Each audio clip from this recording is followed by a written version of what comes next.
What is up, boys and girls? It's AppleByte here, and this is going to be a quick go over on the patch notes. So this is patch 4.23.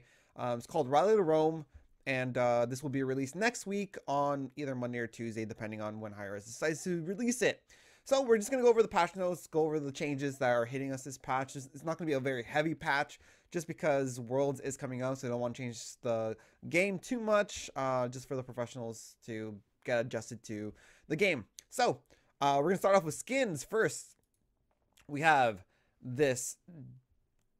Oh my god.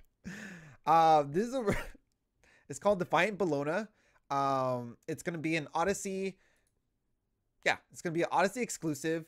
It's super cool. It's kind of inspired by punk culture, I believe. And I really like it. Like the blue hair and everything kind of gives me like a kind of like a cyberpunky type vibe, but a little bit less like cyber, but definitely punky. So that's gonna be available as an Odyssey exclusive. Next we have Badlands Vulcan. Vulcan's getting a new skin as well. Some Mad Max feels right here. The card art looks pretty cool.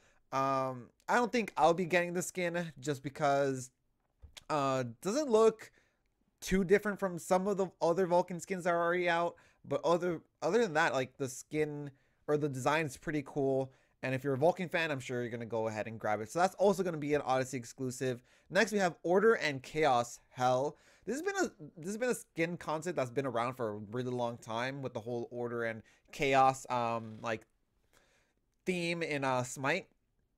So this is going to be Odyssey exclusive as well. So obviously she has two forms, and she is a transforming god, I guess that's one, or stand switch god. I'm not sure what you want to call it. But she will have an order and a chaos side to her.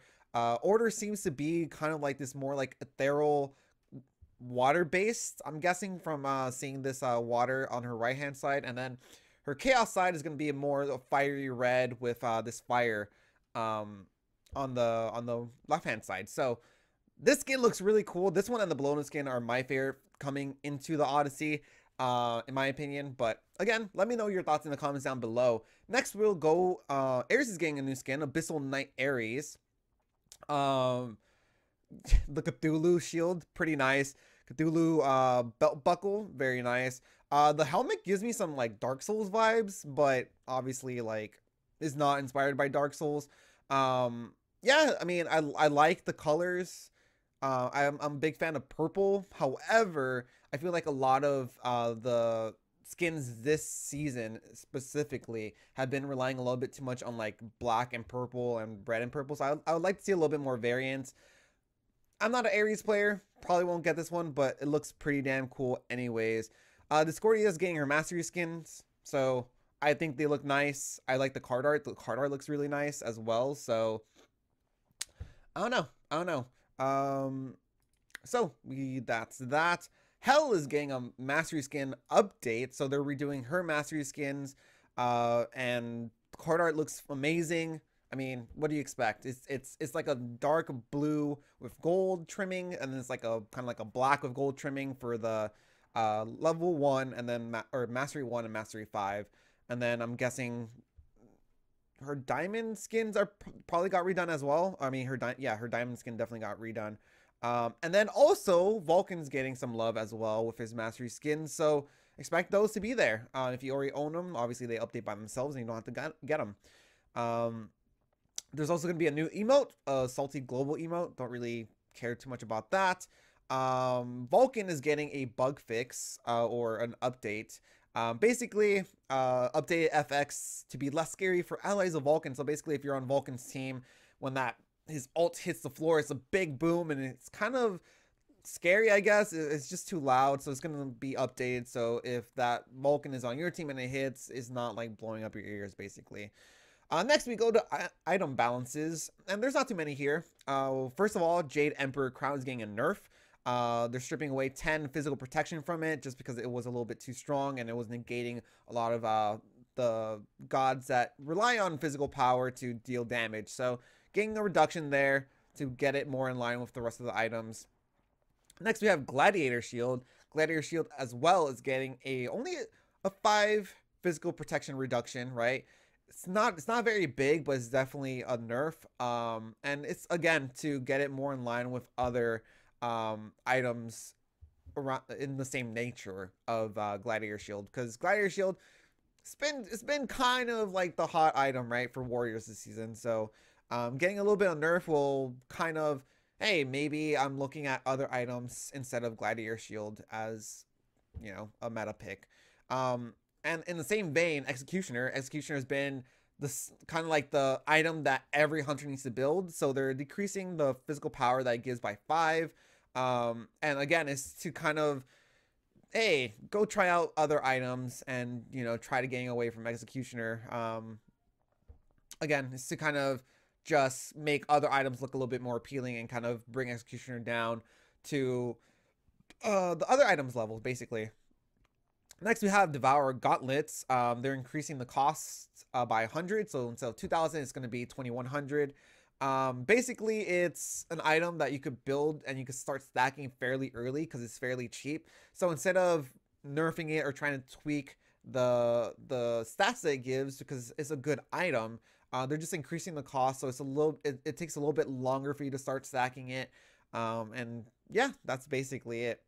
Hydra's Lament, since they finished nerfing Titan's Bane, hunters kind of or not hunters, assassins have kind of been losing out to more warrior based junglers because we are in such a tanky meta. So to kind of incentivize picking assassins and for them to pick these kind of high or like super damage output like items, they're increasing the basic attack damage from 30% to 40%. And that's when you use an ability, your next basic is going to do 10% basically more bonus damage, basically. So that's really good. I really like Hydra's Lament as an item. I build it on basically like all my assassins. So it's a buff, and it's a welcome buff in my opinion. Yoda's is getting a reduced cost. So it's getting 100 gold reduced cost. And it's just so assassins are able to again get that online a little bit quicker and have a little bit more of a earlier impact on the game, as opposed to that, you know, farming that extra wave or whatnot.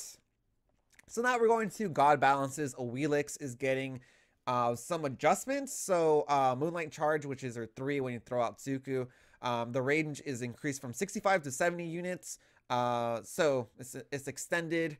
And it's good. It means you're able to hit people from farther away and kind of keep your distance. Gravity Surge is also getting an increased range, and it makes sense because your 3 and your ult, or your Moonlight Charge and your Gravity Surge, kind of are your Moonlight Charge is usually a setup for your Gravity Surge. So if the range on that increases, then the range on your ult increases. So the range on your ult, or Awilix's ult, is increasing from 70 to 75 units. Camazotz is getting a little bit of love as well. He's getting a buff. Basically, they're increasing the physical power buff that you get from catching your echo on your Screech. So it's going from 10 to 30 to 20 to 40. So that's a 10 physical power buff increase, and throughout all levels basically. So that's really good. Catch your Screeches, you do more damage. Fantastic. Discordia is getting a little bit of a nerf, not much. I'm surprised she hasn't gotten nerfed yet, because she actually is. I don't think she's overpowered, but she definitely performs better than other mages. Anyways, that's another topic. Strife, which is, I believe, that's her 3. No, that's her 2. Yeah, that's her 2. It's a big rectangle box where you could either root an enemy or have 2 enemies attack each other if there's 2 enemies in the box. It's getting a magical or a reduced magical power scaling from 60 to 70 to 60. So that's a 10% loss right there. And next we go to Fafnir. Fafnir is getting a little bit of a nerf, in my opinion. Well, it's actually a pretty big nerf. So they're increasing the cooldown on Coerce. I think that's how you pronounce it. So it's getting an increased cooldown from 15 seconds to 16 seconds. That's not a big nerf, but it is, you know, a nerf nonetheless. But the biggest change is the bonus attack speed that you get from it is changing from 10% to 50% to 15 to 35%. So that's overall that's a 15% attack speed buff decrease. So that's a pretty big nerf in my opinion. And yeah, I mean, Fafnir's getting a nerf. Thank God. Good Fafnir players like frustrate the crap out of me, so I can appreciate this definitely. Kukulin, no, not Kukulin. That's the warrior. Kuku Khan, is getting a base movement speed increase from 350 to 355. That's a 5 movement speed increase. So he's going to be moving a little bit faster, or he's going to be slithering a little bit faster, but he doesn't really slither because he kind of flies, but that's besides the point. Next, Medusa, to make her better at boxing against other hunters, because she's kind of been underperforming. They're increasing her Viper shot base damage from 10 to 30 to 15 to 35, which is only a 5 base damage increase. So it's not big, but it will help her kind of box a little bit better and reward players for hitting those Viper shots. Ra is probably getting the biggest buff here, and it is quite a buff here, right? So his Divine Light, which is his healing aura, right? Divine Light, healing aura. No, his Divine Light. Is his Divine Light?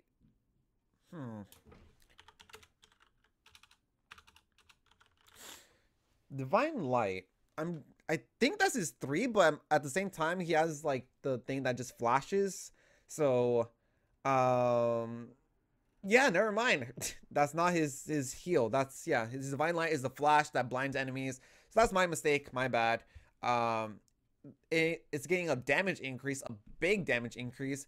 It's going from 60 to 220 to 70 to 270. So that's a 50 base power increase, or base damage increase, which is really good. Also, the scaling of it is going to increase from 40% to 55%, so that's a 15% scaling, and they're reducing the mana cost of it from 60 to 100 to 60 to 80, so that's a 20 mana difference between what it previously was to now. So basically means you're going to be able to use it a lot more often, because it's going to cost less, which means your buff or your passive to give you that movement speed is going to be active a lot more. It's going to be easier to keep it up, and it's going to do more damage. So overall, good Raw buff. I like Raw a lot. And lastly, Susan's getting a little bit of love here. He's kind of been nerfed a bunch just because he's so frustrating to play against because of his movement. But they're increasing the base damage of Wind Siphon from 60 to 120 to 80 to 180. So that's at the high end, at, you know, max. You're getting a 60 increase into the base damage. So that's a substantial increase, and it's gonna help him output more damage. And yeah, that's basically it. Overall, again, the patch isn't that big just because of Worlds that's coming up, and I'm sure like we're approaching season 5, so a lot of the big changes are going to be left there. But yeah, let me know what you guys think about this patch, and whether you think these changes are moving in the right direction, or maybe, hey, someone got a buff that you didn't like, or someone got a nerf that you didn't like. Leave that down in the comments below. Anyways, I hope you enjoyed this video and you found this video informative in any way, shape, or form. If you liked it, make sure to hit that like button. Subscribe to my channel. Ooh, sorry there. Subscribe to my channel if you want to see more Smite content. And yeah, I hope you're having a fantastic day, and have a great rest of your day. Nailed it. Later, guys.